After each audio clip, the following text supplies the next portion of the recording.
The Nintendo DS is probably my favourite console of all time, and it's not only because I love low polygonal 3-dimensional video games, and also not because I love pixel art, and it was probably the best console for pixel art in my opinion, and definitely not because I love, more than anything really, the cross-section of those two things. No, it's actually because we advanced to using two screens for video games. Two-screen gaming is something in my head I kind of assume is more associated with the weird push during the PS3 and 360 generation for second screen experiences using apps on your phone. Anyone remember that really weird but also really cool Battlefield one where you take on the role of God and summon things? Yeah, a lot of them were gimmicks, but that one was actually kinda neat. But when I think of two-screen gaming, my brain goes to the DS, the 3DS, and the Wii U, and while the latter had its problems, the fact the gamepad acted as a second screen in some games wasn't one of them. In fact, I'd argue it's one of the Wii U's greatest strengths. The second screen on those systems is basically an extension of the game itself and served to be used in many different ways to enhance the gaming experience. As far as I know, every single DS game uses the second screen to some capacity, and I'll go out on a limb here and I'll say that not a single one of those games is made worse by using it. There are so many games that barely use it apparently, but every single one that uses it like this is a pretty genius way of making the experience more efficient and ultimately optimizing it for the player. Some games like Pokémon really barely use the touchscreen. Diamond and Pearl, for example, have barely anything there except for the Pokétch. But even that has some cool in-game usage, like seeing your party's HP without going into a menu, or being able to check up on the Pokémon in the daycare. There's even a calculator app on the Pokétch, which I don't know when you'd need, but I do know how I'll be counting my calories from now on. But it's in fights where the touchscreen for Pokémon Diamond and Pearl is really at its best, where you can touch the icons on the screen to get around pressing commands, which is an obvious, easy, and intuitive way of accessing commands. Heart Gold and Soul Silver take this a step further though by putting the menu there entirely, having you access the menu by touching an option instead of pressing the menu button and going to that option with the D-pad. This bypasses the menu button altogether and makes it a lot quicker for you to access whichever option you're needing to get to. They even let you toggle if you want to constantly run on or off here, which is a really cool option because you basically hold B to run for the entire playtime of a Pokemon game anyway. Other games that also barely use it are games like Castlevania, which put the map on the second screen, meaning you now only have to look up to see something you'd otherwise have to press a button to go into a separate menu to find. Granted, you still need to go into a map menu to see things that are really far away or just things in detail really because you can zoom in on that menu, but now you can see things that are more than like 3 rooms away because you've removed the mini-map and put that on a big screen, which also frees up some screen real estate for this incredible pixel art that the DS Castlevania games have. Ultimately, the second screen is at its worst a way to optimize the games you love by showing stats, allowing easier access to menus, or displaying information you need to enter a second screen to find. Pun intended. But at its best, it's an entirely different way to play a game, and those games are the ones I want to highlight today. Games that can be controlled entirely through using the touchscreen on the DS, because they're some of the coolest games on the entire system. There's a subsection of games on the DS that allow you to use the touchscreen to forego the use of buttons altogether, and I feel like I find out about a new one every time I look into this topic. For example, you have a few different strategy RPGs like Pokémon Conquest and Luminous Arc that can both be entirely controlled using the touchscreen. This is thanks to the tactical combat taking place on that screen, with the game's story being advanceable by pressing the touchscreen instead of pressing A. Usually, when you'd want to move characters in a strategy RPG, you'd select them with A, and then use the D-pad to move them wherever you want to move them, and select an option from the menu of what you want them to do. And yes, I am currently explaining the extremely obvious method of controlling a video game to you with buttons in a video about touchscreens, of all things. But anyway, when you use the touchscreen, you can just touch the unit you want to select, then touch the square you want to move them to, and touch the option on the menu to have the unit complete that action. This cuts down the time by a few seconds and probably adds up to saving quite a bit of time over an entire playthrough, even if it does take away one of the most satisfying parts of an SRPG to me, which is the snappy menuing of it all. Fire Emblem, I think, is probably the series to benefit the most from having the second screen of all the ones that I've tried. Fire Emblem is a series that, while being an SRPG, is also a game about inventory management, weapon matchups, and keeping track of various other factors for every unit that's on the field. Having a second screen available allows the developers to use this screen space to show you all of those things, including inventory, weapon efficiency, stats, and even what beneficial or negative effects the floor type you're on is having on the unit. When you're attacking another unit, it then displays the enemy's stats in the same format as yours, with the matchup being visible on the primary playing screen. Alongside the weapon triangle, by the way, which which is great because I'm always forgetting what's strong against what. Having the two screens means that the map is visible during combat scenes too, which is just really cool. You can even press R, touch the toggle button to change the secondary screen into a map screen that shows even more useful information, like how far you can move if you have a unit selected, the amount of turns taken, number of units on both sides, objectives, and somehow, even more.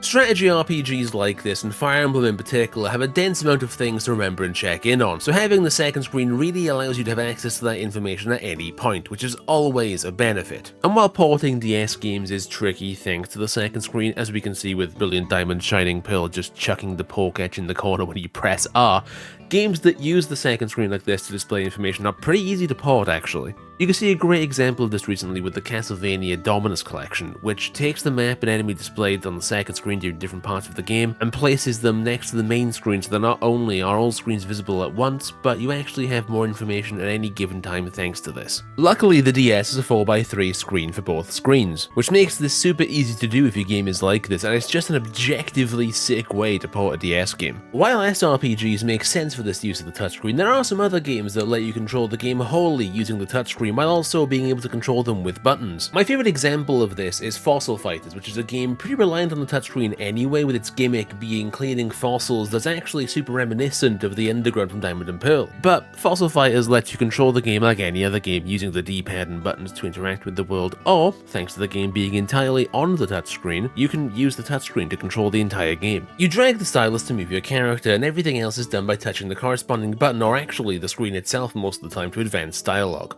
It's a really fun way to interact with the game, sure, but does it really benefit you in any way that the buttons don't?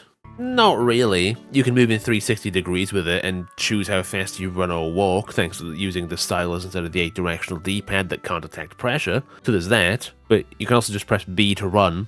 But you can't choose how fast you run or walk, which is a difference. But in reality, it's just something they put in as an option for you to use instead of buttons, and I almost think that's just as cool as games that entirely use the touchscreen, to give you this other playstyle you can use instead of using buttons. It's just really cool. One game that does this to mixed results, though, is Super Monkey Ball Touch and Roll. Now, I'm a massive fan of Super Monkey Ball. It's one of my favorite franchises from when I was a kid. I put so much time into various different Super Monkey Ball games, but weirdly enough, not this one. I loved the DS, I loved Super Monkey Ball, but I've never played this one until now, and that's just really interesting to me. But regardless, the game itself makes use of the touchscreen in the way you'd probably expect. You can touch and hold or drag the ball on the bottom screen to affect which way Ai and his pals are moving. This takes some getting used to say the least. It took me a solid 10 levels to really adjust to how the game plays with the touchscreen, and I'd argue even after getting used to it, while you do have more precise movement, it probably makes the game quite a bit harder in most spots where you need quicker movements. And I say you have more precise movement because you can actually also control touch and roll with just the D-pad, and that method is, if I'm being honest with you, considerably easier on some of the levels, if not most of them, actually. It's just a lot easier using the D-pad. I think the sweet spot is probably to use both of them at the same time, or at least intermittently. Using the D-pad feels like the easiest way to play the game, but if you need more precision than using the 8 directions of the D-pad, then the touchscreen method is purpose-built for that, it feels like. Even though you can also get the same level of precision by just tapping the D-pad, because you still move in a 3D space after all, considering it is a 3D game, and just tapping the D-pad will slightly nudge the character left or right. So you can get the same level of precision you have with the touchscreen with the D-pad, but I guess if you want to use the touchscreen to be even more precise, you can do that. I'd love to see a speedrun of this game just using the touchscreen, because I legit couldn't move in a straight line. That is not a joke. It took me 30 seconds to beat the first stage where you have to just go straight into the goal. Speaking of games that only use the touchscreen, it's time to talk about some of those 8 minutes into a video about that topic. Ninja Gaiden Dragon Sword is one of those games. It's also a game that's name spells the name of the console if you look at the first letters of the subtitle. You know, Ninja Gaiden Dragon Sword as in DS. Incredible, love that stuff. It's Ninja Gaiden's first and only game on the Dragon Sword system, and absolutely fucking rocks. You hold the DS sideways for this one, you know, like brain training, or actually, hold on. Grab this real quick, there we go. Like this. You hold it in portrait mode, basically. I have like 4 DS's within reach at any given point. I even have a chunky one back there, that was my original DS, and this is a light. I don't know where my DSi is, though. I'll find that one day. This one has the Diamond and Pearl stickers on it. There's a fun story behind this. I actually wanted the Diamond and Pearl DS as a kid because I saw it in a magazine. I didn't know it was Japanese exclusive, so I got the DS Lite for Christmas. My parents got me these stickers, which are the same thing. That's really cute. But you hold it sideways and exclusively use the touchscreen and stylus for this game to move, attack, jump, and more. Like Fossil Fighters, you hold and drag the stylus to move your character, whether that's Ryu or Momiji, and flick it up to jump and slash foes with the stylus to actually slice them. The jump is actually really intuitive as you land where you end your stylus swipe, making it really easy to telegraph where you're going to land. And on top of that, combat is actually shockingly intuitive as well. You can do launches into aerial combos, throw shurikens, and while I don't think I'm the best at it, it still feels absolutely incredible to do. Frankly, I think half the reason it feels great to play is just because I'm absolutely dumbfounded at the idea of this controlling anywhere near acceptable, let alone feeling good to play. You can do a goddamn Izuna drop in this game with just the stylus! They also let you block by holding any button on the DS and allowing you to dodge if you tap the screen while blocking, and throwing shurikens is done by tapping the enemy. There's also a magic system where you have to tap the icon in the top left and trace the symbol and then use your stylus to direct the attack that comes out of it. It's just really intuitive all around. I love this game.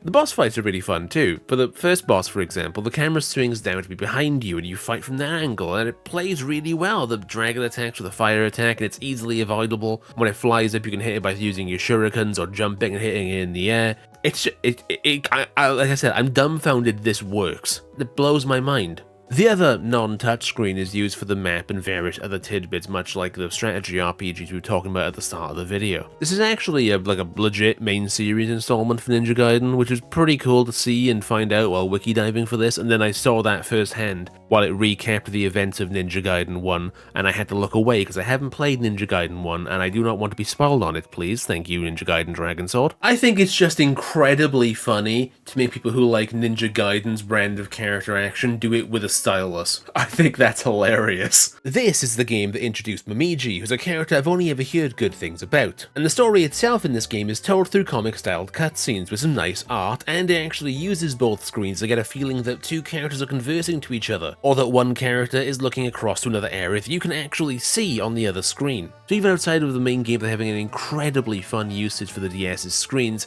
The story uses them both to the fullest. I picked Ninja Gaiden for this video purely because of how novel of a concept it was, and it turned out to be great. Like, outstandingly good. I absolutely loved it. While there's been some creative uses of the touchscreen in this video, and Ninja Gaiden unironically just blew me away, I think my favourite use of the touchscreen belongs to a little game called Pokémon Ranger. Pokémon Ranger is one of the most overlooked and forgotten Pokémon spin-offs, and a series that's near and dear to my heart. I have extremely fond memories of playing Shadows of Almia as a kid and doing the Empoleon section over my grandmother's house. I even still remember the final encounter. I love Shadows of Almia so much that I made sure to put it behind me on my shelf. I mean, behind a Pokeball, but we don't need to talk about that. And all in all, a lot of that comes down to Ranger being the series that started my love for the trademark of the DS, the touchscreen. It's the game that, all those years ago, started the train of thought that really led to this video. Ranger is a game much like many others today, where you control the character by pressing and dragging on the touchscreen and talking to NPCs by touching them in the overworld, and then touching the screen to advance dialogue. Ranger, like many of the other games that control similarly today, also allows you to do both of these things with just the regular buttons like, well, every other game, but where's the fun in that? And while how you control your character in Pokémon Ranger is fun and cool, for me, the soul of what makes Pokémon Ranger so special comes from the gameplay outside of the overworld control. Ranger has you taking on the role of a Pokémon Ranger, which is a shocking revelation, I know, but you enroll into a Ranger branch and help the local population with tasks regarding Pokémon, encountering and unraveling mysteries along the way. The tasks you're sent on often require you to enlist the help of certain Pokémon who can help out with that particular task. These can range from finding lost Pokémon to clearing rock falls in a tunnel, stuff like that. If you've played Trails, they're very much like braces in this regard. They just kind of help with everything. And how you capture these Pokemon isn't by beating them to a pulp before hitting them on the head with a ball like in the main series. No, you just draw circles around them. Like legit, it's as simple as that. You just draw continuous circles around the Pokemon while avoiding their attacks and adapting to them moving around on the screen until the number reaches 0 and, well, they're captured. It's really simple, there's not much more to it than that. Although you can actually loop a few extra times after you capture them to get a bit more XP if you want that. There are some small grievances here, like how you have to do the entire capture in one go. This means you might need to loop the Pokemon about 10 times consecutively while dodging attacks and its movement. Which doesn't seem like a big deal, but well, it becomes a bit of an issue when you have a screen that's bigger than the size of an actual DS. You see, I was playing Pokémon Ranger and all the other games today by using this, a graphic tablet similar to DS touchscreen and stylus. It's a great way to play DS games, like legitimately, I really think you should try it out if you want to play some more DS games. It's almost flawless, like genuinely. Ninja Gaiden, for example, is absolutely sick using this, and Pokémon Ranger was too. But Pokémon Ranger's looping mechanic meant doing more than 4 or 5 in one go on a screen that's bigger than a DS was really hard to do. And I get it, that could absolutely be a skill diff. I could just be really, really bad at it. But word of advice, if you are aiming to play this on a bigger screen than a DS, if you lower the window size to about the screen size of a DS, it'll work flawlessly. But anyway, saying that, Shadows of Almia fixes this problem totally. Shadows of Almia changes out the number of loops for a health bar, which ostensibly is the same thing, as you have to whittle the health bar down by doing loops instead of doing a certain number of loops in a row. But what this allows you to do is break your loop and continue without having lost all of your progress, as the health bar doesn't reset every time you stop looping. It sounds like one of those changes that's really minimal, but trust me, it really changes the game. While the gameplay loop sounds simple, because it kind of is, there's something transcendent about the experience when you play it for yourself. Something comfy and cozy that's hard to put into words. I've tried for so many paragraphs to describe why drawing loops around Pokemon feels so good, but it just does. It's not too hard, it's not too complicated, it's, simply put, just kinda perfect. But anyway, once you've caught a Pokemon, you can then use it to unleash its own type-related assistance in fights to help you capture Pokemon by dealing ailments to that Pokemon. These usually either stop them from attacking, moving, or sometimes both. Some types even give you styler affinities like Poison Smoke and Vines to stop Pokemon from moving or doubling the amount of loops you do with each loop. But more likely than not, you're going to be enlisting the Pokemon's help in solving puzzles around the overworld, as the obstacles in your way require certain Pokemon affinities to clear them. And honestly, half of the game is about finding the Pokemon with those affinities more so than thinking of the puzzles themselves. As they're not really puzzles, you just have to find the right Pokemon to clear the obstacle that's currently in your way, which is usually more of a puzzle than the actual puzzle itself. It reminded me of a Zelda game in this sense, where every new area is kind of like a dungeon, and you're having to find the Pokemon, or dungeon item in this comparison, that's used to progress past the current progression blocker. It's not exactly one-to-one, but it's what I was thinking the entire time while playing it. After you have the Pokemon help you with a puzzle, or help you capture a Pokemon by unleashing its specific move, it gets released back into the wild. And that plays into a big factor for me of why I love Pokémon Ranger so much, and that is that it feels like a game dedicated to the eternal message that Pokemon are your friends more than tools to be used in battles. For example, you legit get your only consistent partner Pokemon in this game by having it grow attached to you and not wanting to leave your side after you save it from a Houndoom. And not only that, but throughout the game you get to see how much Pokemon and people do, in fact, live together in harmony. It's just really heartwarming. And finally, having Pokemon help you put out fires, move a broken tree, or calm rampaging Pokemon down by capturing and releasing them with your styler, instead of fighting them, and then combining that with how you keep seeing new elements of the partnership between people and Pokemon as the game progresses, it just makes the Pokemon world feel a little bit more realized to me. It makes the world feel like there's different ways of handling Pokemon than to just fight, capture them, and become the very best like no one ever was, and I just think that's really nice. The original Pokémon Ranger is only the tip of the iceberg though, because while the first game is good, the second game, Shadows of Almia, is leaps and bounds above that, as I've kind of discussed already with the health bar thing, and is honestly probably one of the most underrated games on the system for me. And while I never played Guardian Signs as a kid, it does have a Pichu playing a ukulele, so it's obviously going to be another banger Pokémon Ranger game. Games that utilize the touchscreen on the DS as a primary method of control are just really cool. You've got stuff from strategy RPGs to puzzle games, all the way to goddamn character action games.